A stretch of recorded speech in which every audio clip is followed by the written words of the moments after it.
آزادی کی یہ بھی ہے حسین ابن علی کی آواز حاصل ہو اور اس کو اس منصب کے اوپر قائم رکھنے کی تمام تر کوششیں بھی جاری و ساری رہیں، اور اس کے مقابلے میں توہین انسانیت وہ کیفیت ہوگی کہ جب انسان اپنے بلند مقام سے پست ہو کر مخلوقات کے کسی اور گروہ یا مخلوقات کے کسی اور فرد کے سامنے اپنی گردن کو جھکا دے یا اس کے سامنے اپنی پستی کا اعتراف کرنا شروع کر دے۔ تو اب یہ طے کرنے کے بعد کہ احترام انسانیت کیا ہے، جب ہم کربلا کے حوالے سے اس احترام انسانیت کو سمجھتے ہیں تو ہمیں یہ دیکھ کر انتہائی حیرت ہوتی ہے کہ کربلا بنیادی طور پر احترام انسانیت کے درس کا دوسرا نام ہے۔ امام حسین علیہ السلام نے سب سے پہلے احترام انسانیت کا مظاہرہ اس وقت کیا کہ جو سلسلہ کربلا کا پہلا نقطہ تھا، یعنی انکار بیعت یزید خود احترام انسانیت کی سب سے بڑی دلیل تھی، اس لیے کہ یزید کون تھا اور اس کے مطالبہ بیعت کا مطلب کیا تھا۔ تو ان سوالوں کا جواب یہ ہے کہ یزید وہ تھا کہ جس نے اپنے خواہشوں کے سامنے اپنے گھٹنے ٹیک دیے تھے، جس نے اپنے سر نیاز کو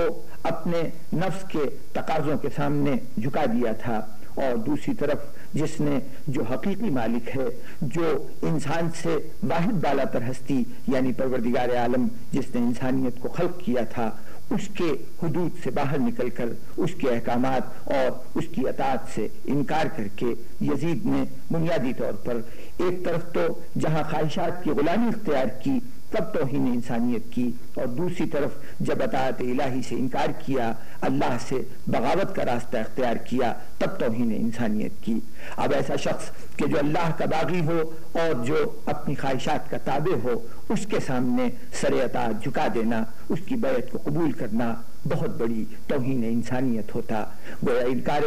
انکار بیعت یزید در حقیقت پہلا قدم تھا جو امام حسین علیہ السلام نے عظمت انسانی کے اعتراف میں احترام آدمیت کی سربلندی کے لیے جو قدم اٹھایا۔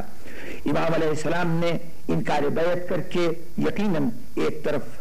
عظمت انسانی کے چراغ کو روشن کیا، لیکن اس کے ساتھ ساتھ آپ کے اس انکار سے یہ بھی سمجھ لینا چاہیے کہ اب اس انکار کو قائم رکھنے کے لیے، اس پر استقامت کا مظاہرہ کرنے کے لیے امام حسین علیہ السلام کو جتنی صعوبتیں، جتنی مشکلیں، جتنی دشواریاں اور جتنے مصائب کا سامنا کرنا پڑا، یہ تمام کے تمام احترام آدمیت ہی کے لیے تھے۔ حسین کو اگر وطن چھوڑنا پڑا، حسین کو اگر بھوک پیاس کا مقابلہ کرنا پڑا، حسین کو اگر دربدری اختیار کرنی پڑی، حسین کو اعزاء اور انصار کی قربانی دینی پڑی، اور اگر حسین کو اپنی گردن کٹانی پڑی، تو یہ تمام کی تمام عظمت انسانی کے لیے، یہ تمام کے تمام احترام انسانیت کے لیے تھا۔ عظمت انسانی کا ایک اور پہلو اور احترام آدمیت کی ایک صورت وہ تھی کہ اللہ نے انسان کو جب تخلیق کیا تھا تو دوسری تمام مخلوقات سے ممیز رکھنے کے لیے، ممتاز رکھنے کے لیے انسان کو خصوصی منصب اور مقام دیا تھا، اور یہ منصب اور مقام وہ کیفیت تھی کہ جہاں انسان اللہ کی منشا تک پہنچنے کے لیے، اللہ کی رضا کو حصول کے لیے، اللہ کے احکامات کی تعمیل کے لیے براہ راست اس طرح سے پابند نہیں تھا جس طریقے سے کائنات کی دوسری مخلوقات پابند تھیں۔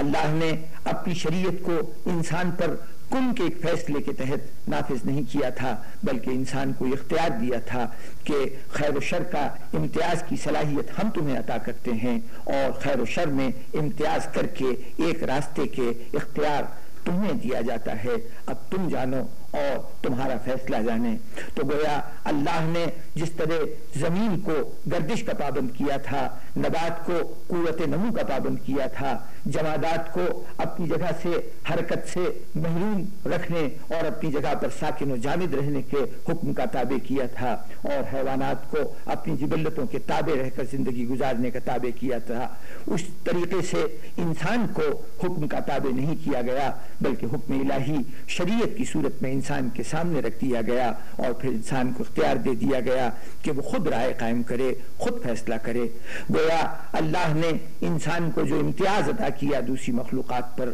وہ اس کی رائے کی آزادی تھی، وہ فیصلے کا اختیار تھا، وہ خیر و شر میں خود انتخاب کرنے کا طرز عمل تھا۔ اب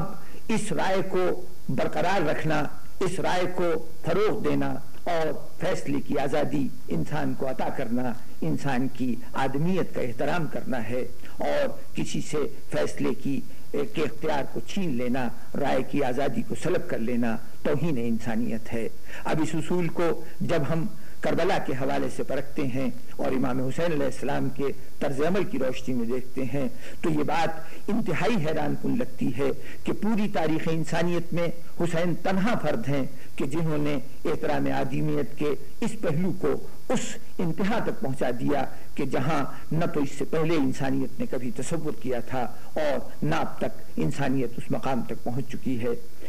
مدینے سے روانگی کے بعد مکے میں قیام اور مکے سے روانگی کے بعد کربلا تک کا سفر، ان تمام مرحلوں پر حسین کے گرد جتنے افراد جمع ہو رہے ہیں، امام علیہ السلام ہر منزل پر چاہے واقعات کتنے ناخوشگوار ہوں، کتنے مایوس کن ہوں، کتنے دل برداشتہ کرنے والے ہوں، لیکن امام حسین علیہ السلام نے ایک لمحے کے لیے بھی گھڑی گھڑی بدلنے والے واقعات کے تسلسل کو اپنے ساتھ چلنے والوں سے چھپا کر نہیں رکھا، ان کے سامنے حقائق بھی رکھے اور یہ اختیار بھی ان کو دیا کہ وہ چاہیں تو حسین کا ساتھ دیں اور چاہیں تو حسین کا ساتھ چھوڑ دیں۔ اور پھر اس کے بعد حسین کے ساتھ جتنے اعزا آئے تھے، امکان تھا کہ شاید وہ حسین کی محبت کے تحت یا حسین کے ساتھ اپنے خون کے رشتے کے تحت حسین کا ساتھ دے رہے ہوں، اس لیے یہ غیر معمولی بات، انتہائی حیران کن بات نظر آتی ہے کہ امام حسین علیہ السلام نے اپنے ساتھ آنے والے جتنے بھی عزیز تھے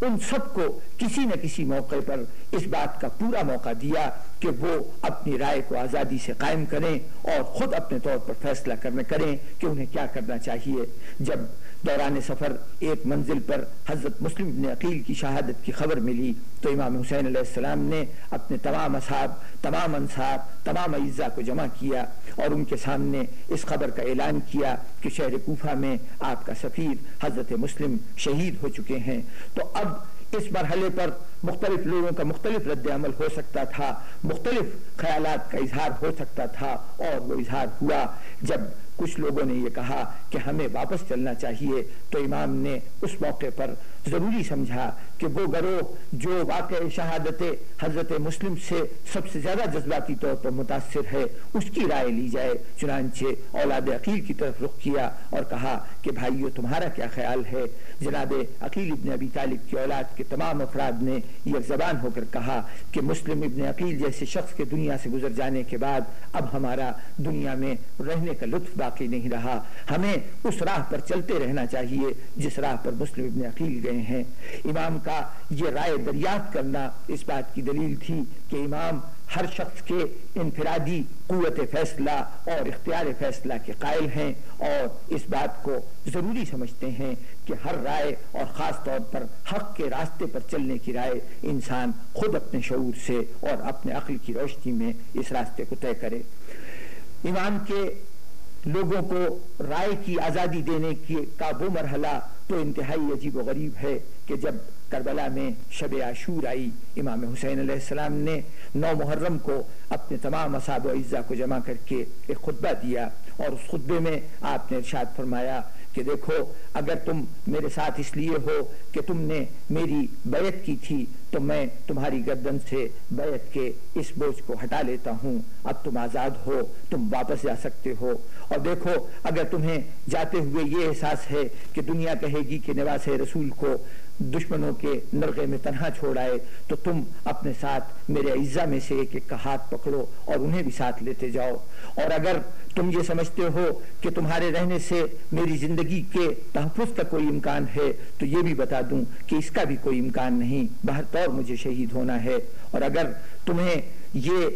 خیال ہے کہ تم یہاں پر اس طرح سے اٹھ کر جاتے ہوئے شرمندگی محسوس کرتے ہو تو لو میں جلتے ہوئے چراغوں کو بجھا دیتا ہوں۔ گویا امام حسین علیہ السلام نے شعور انسانی پر قانون کی تمام پابندیاں، اخلاق کی تمام پابندیاں، جذبات اور محبت کی تمام پابندیاں اور حالات کی تمام پابندیوں کو دور کر کے پہلی مرتبہ شعور انسانی کو یہ موقع فراہم کیا کہ اب عقل خالص پوری طرح آزاد ہو کر فیصلہ کرے کہ اسے حق کا راستہ اختیار کرنا چاہیے یا باطل کا ساتھ دینا چاہیے۔ یہ احترام آدمیت کا اتنا بڑا اعتراف تھا کہ جس کی مثال ہمیں کہیں اور نہیں ملتی۔ اور اس کے بعد کچھ اور مرحلوں کا مختصراً تذکرہ انتہائی ضروری ہے کہ انسان کی عظمت کا ہی اعتراف تھا کہ جس کے لیے شریعت نے میت کے احترام کا حکم دیا تھا، لاش کے احترام کا حکم دیا تھا، اس لیے کہ انسان کی لاش حیوان کی لاش سے یقیناً منفرد اور ممتاز تھی۔ امام حسین علیہ السلام نے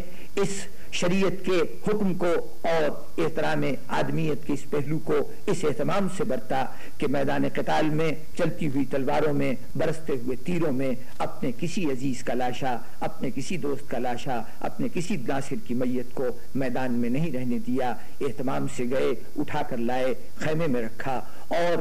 اگرچہ شریعت نے اس سے آگے بھی حکم دیا تھا لیکن اس وقت کے حالات میں اس حکم کی تعمیل تو ممکن نہیں تھی، لیکن اپنے شیرخوار علی اصغر کی قبر کھود کر اور اس شیرخوار کو اس میں دفن کر کے حسین نے بتایا کہ اگر حالات اجازت دیتے تو احترام آدمیت کا یہ مرحلہ بھی حسین اپنے تمام انصار کے ساتھ اسی طرح روا رکھتے جیسے علی اصغر کے ساتھ روا رکھا۔ یقیناً کربلا داستان ہے احترام آدمیت کی اور سبق ہے احترام آدمیت کا۔